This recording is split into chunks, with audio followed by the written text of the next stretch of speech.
Real ఎస్టేట్‌ని నమ్ముకున్న వాళ్ళు అసలు వాళ్ళ ఎదుగుదల పర్సెంటేజ్‌ని కాలిక్యులేషన్ చేయలేని విధంగా ఎదుగుతున్నారు.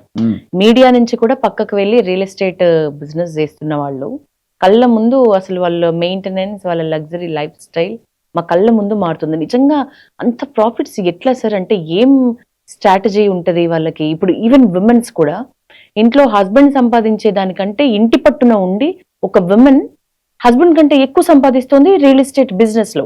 ఎట్లా సాధ్యం అవుతుంది సార్? మీరు సంపాదించాలనుకుంటున్నారా? చెప్పండి, టిప్స్ ఉంటాయి. దానికి ఫీజు కట్టి ట్రైనింగ్ రోజు అనేది చెప్తారండి. అన్ని ఫ్రీగా చెప్తారు. అమ్మ పెట్టదు, అడుగు మీరు ఎవరు, ఇచ్చిన ఎవరు. ఇది రియల్ ఎస్టేట్ అనేది మోస్ట్ బర్నింగ్ సబ్జెక్ట్ అండి. Most of the governments are surviving only on real estate. Real estate లో లక్షల కోట్లు ఇన్కమ్ వస్తుంది గవర్నమెంట్. 1000 కోట్లు వచ్చేది. ఇప్పుడు హెచ్ఎండి పరిధి పెంచాడు రేవంత్ రెడ్డి. ఎంత పెరిగిపోయింది? అవును. ఇప్పుడు ల్యాండ్ రేట్లు పెంచు రివైజ్ చేస్తున్నాడు. రిజిస్ట్రీ గైడ్ లైన్ వాల్యూ పెంచుతున్నారు. అంటే ఇప్పుడు అగ్రికల్చర్ ల్యాండ్ మీరు ఎక్కడో కర్నూలు ఎక్కడో లేదా ఇంకెక్కడో కొనుక్కున్నాం అనుకోండి, కరీంనగర్లో 1 కోటి రూపాయల ల్యాండ్ ఉంటే మనం 20 లక్షల మీద ట్యాక్స్ కడుతున్నాం. 7.6%. దాన్ని 20,000 50,000 చేయడానికి 50-60,000. అంటే గవర్నమెంట్కి రెవెన్యూ ఎంత పెరుగుతుంది? నెలకి 5,000-6,000 ట్రాన్సాక్షన్ జరుగుతాయి ఒక్క హైదరాబాద్లో. సో 2025 జనవరిలో 38,000 కోట్లు కలెక్ట్ చేస్తారు ఒక్క నెలకి. 38,000 కోట్లు. అదే 2026 జనవరి రేవంత్ రెడ్డి గారు ఎప్పుడు 23 అయ్యారు కదా. సో 24 జనవరి నుంచి 25 జనవరిలో అంటే 2025లో 45,000 కోట్లు చేస్తారు అదే నెల. పెరిగిందా తగ్గిందా? పెరిగింది. మరి మీ మార్కెట్లో తగ్గిందంట. పెరగాల్సినంత పెరగలేదు. ఎందుకు? రేవంత్ రెడ్డి గారు రాగానే ఒక స్టేట్మెంట్ చెప్పారు, నేను నా కెరియరే రియల్ ఎస్టేట్ ఏజెంట్గా తయారాను. మీరు ఇప్పుడు మాట్లాడుతున్నారు నేను 10-15 సంవత్సరాల ముందే కోగాపట్ల ల్యాండ్ ట్రేడింగ్ చేసి వెళ్ళాలి కట్టాను. అందుకని కేటీఆర్ గారు హ్యాండిల్ చేశారు అర్బన్ డెవలప్మెంట్. ఇప్పుడు ఎవరికి ఇవ్వలేదని ఈయన దగ్గర పెట్టుకున్నారు. దాంతో ఏమైందంటే జనాల ఎక్స్పెక్టేషన్ అమాంతం పెరిగిపోయి అసలు కేసీఆర్ గారు ఉన్నోడు కంటే ఎక్కువ అవుతుంది. అసలు కేసీఆర్ గారు ఉన్నోడు పెరిగిందే చాలా హైయెస్ట్. ఆ ఎక్స్పెక్టేషన్ లో రాలేదు. బట్ ఓవరాల్ గా మార్కెట్ ఏం పడిపోలేదు. Market is always there. Hyderabad ని గ్లోబల్ రియల్ ఎస్టేట్ డెస్టినీగా చూస్తున్నారు ప్రపంచం మొత్తం. Global real estate destiny. ఎందుకంటే ఇక్కడ అన్ని రకాల జాతులు బతుకుతాయి, అన్ని మతాలు బతుకుతాయి. 10,000 వచ్చిన బతుకుతాడు, 1,00,000 రూపాయలు వచ్చిన 10 కోట్లు వచ్చిన బతుకుతాడు. డెక్కన్ ప్లేటోల్ మన హైడ్లో ఉన్న బంజారా హిల్ జూబ్లీస్ ఉన్న కాబట్టి మనకి తుఫాన్లు సునామీలు వచ్చే అవకాశాలు లేవు, రాకూడదు. Food the best food, Gujarati, Marathi, Rajasthani, ఇంకేంతో atmosphere top of the top. Culture of the people is very, ఎవరినైనా మనం యాక్సెప్ట్ చేస్తాం, ఎంకరేజ్ చేస్తాం. మీరు మిగతా అలా ఉండదు. మన ఇల్లు రాజస్థాన్లో బతుకుని వచ్చేస్తాడు రెండో రోజు. ఇవన్నీ ఉన్నాయి కాబట్టి definitely Hyderabad is going to rock next 10 years. Irrespect of any government, irrespect of any, definite గా. అభిప్రాయం ప్రకారం మంచి సవరణలు రియల్ ఎస్టేట్ పరంగా మంచి వృద్ధి లేకపోతే అభివృద్ధి చూశాను అంటే మీ ఇన్నేళ్ల సర్వీస్ లో ఏ గవర్నమెంట్ టైంలో సార్ మీకు హ్యాపీనెస్ ఇచ్చింది? లేదా అన్ని గవర్నమెంట్లు వాళ్ళంతా వాళ్ళు పార్టిసిపేట్ చేశారు. It will be too odd to tell one particular. Definite గా స్పీడ్ అనేది కేసీఆర్ గవర్నమెంట్ లో వచ్చింది. బట్ ఓవరాల్ గా every CM has contributed his part to the extent possible. So మీరు ఇందాక అడిగిన క్వశ్చన్ కి రియల్ ఎస్టేట్ ఒకప్పుడు ఎందుకు పనికిరానోటి చేసేవాడు. ఇప్పుడు దాన్నే వృత్తిగా ఎన్నుకొని వచ్చారు. అటు ఫ్రెషర్స్ కావచ్చు, మహిళలు.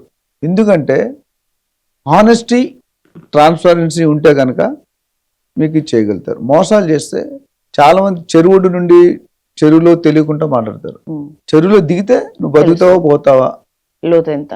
మా బాస్ ఉండేవాడు, ఫస్ట్ కంపెనీ బిర్లాస్ చేశాడు. ఆయన ఏమన్నా నీకు స్విమ్మింగ్ వచ్చా అంట, రాకపోతే తోసేసాయి అంటాడు. వాడు బతకాలనుకుంటూ వస్తాడు, లేకపోతే పోవడమే పెట్టాడు. ఉండే ఎందుకనేవాడు. బిర్లాస్ ట్రైనింగ్ అలా ఉండేది. అంటే ఇక్కడ ఏంటంటే మహిళలకి ఒక అడ్వాంటేజ్ ఉంటుంది. అందం అవి కాదు, కూర్చొని చేసే OKT ఫార్ములా, ఓపిక, కోరిక, తీరిక.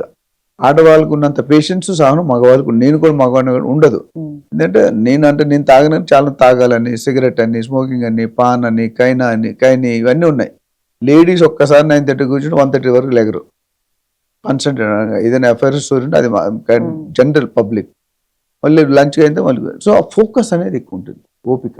ఇంట్లో ఉండి చేసుకోవచ్చు, పార్ట్ టైం ఫుల్ టైం. మనం 1000 మందిని ట్రైన్ చేసాం. ఓకే. ఒక్కొక్క మహిళ మీకు ఆల్మోస్ట్ 1,00,000 నుండి 5,00,000 దాకా సంపాదిస్తున్నారు. Regular salaries, IAS officer starting salary 80,000-90,000 ఇప్పుడు కూడా. ఇది ఒక 1-2 ట్రాన్సాక్షన్ చేస్తే 4 రోజులు పని చేయక్కర్లే. You don't have a boss, okay. You don't have time punching, you don't have any limits. You are the boss of your business. నీకు ఇష్టమైతే చేస్తావు, కష్టమైతే పడుకోండి. ఓవర్ ఉన్నాడు, ఇష్టం అయితే ఆఫ్ చేసుకోవచ్చు. సో రియల్ ఎస్టేట్ అనేది అంత వ్యాస్ట్ డెవలప్మెంట్. క్రోర్స్ మల్టీ. ఇప్పుడు మీరు కోకాపేట అవన్నీ వెళ్తే ఎన్ని ఫ్లోర్ అని, ఒక్కొక్క బిల్డర్ 1000 కోట్లు ప్రాజెక్ట్స్ చేస్తున్నారు. సో ఇందులో ఆ ఓపిక, కోరిక, తీరిక ఉండాలి, నిజాయితీ ఉండాలి, కమిట్మెంట్ ఉండాలి. Real estate is not a 100-meter dash, it is a marathon. ఈ పిటి ఉషాలాగా 3 సెకండ్ల పరిగెట్టు కాదు, మ్యారథాన్. ఎంత లాంగ్గా ఉంటే, ఎంత పేషెంట్గా ఉంటే అంత లాభం వస్తుంది. అండ్ రెఫరల్ బిజినెస్, కస్టమర్కి సర్వీస్ ఇవ్వాలి. Customer is king. నేను చెప్పే లాస్ట్ ట్రైనింగ్లో, డోంట్ అంటే your commission or brokerage should be a by product of a service. It should not be a direct. Yashoda కొంటది, దీన్ని ఇరికిద్దాం అంటే నువ్వు ఎక్కువ కాలం ఉండవు.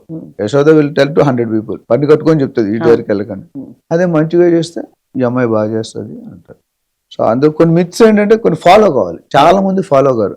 Over night fly by night courier అయిపోయి ఇలా ఉంటారు కదా. Overnight you have to become a billionaire. అది ఇట్ నెవర్ హ్యాపన్. మధ్యలో వచ్చి మధ్యలోనే పోతుంది, నిండుకుండా తొలకదు. Empty vessels make more noise. Thank you so much sir. మొత్తానికి అయితే ఒక 10 years లో మనం ఫుల్ ఫ్లెడ్జ్డ్ రాక్. రేపటి we are transforming from unprofessional to professional. అందుకని మహిళలు కూడా అయితే మహిళలు మంచిది సెలెక్ట్. ఇంపార్టెంట్ అంటే మంచి ప్రాజెక్ట్, మంచి లీడర్, మంచి లొకేషన్ ఉన్నది ఎన్నుకోండి. లీడర్ కరెక్ట్గా అయితే మీ భవిష్యత్తు మొత్తం రివర్స్ అవుతుంది. Thank you so much for your valuable tips and suggestions. Thank you sir. ఈరోజు మీరు మాకు టైం ఇచ్చినందుకు. Thank thank you. యూ.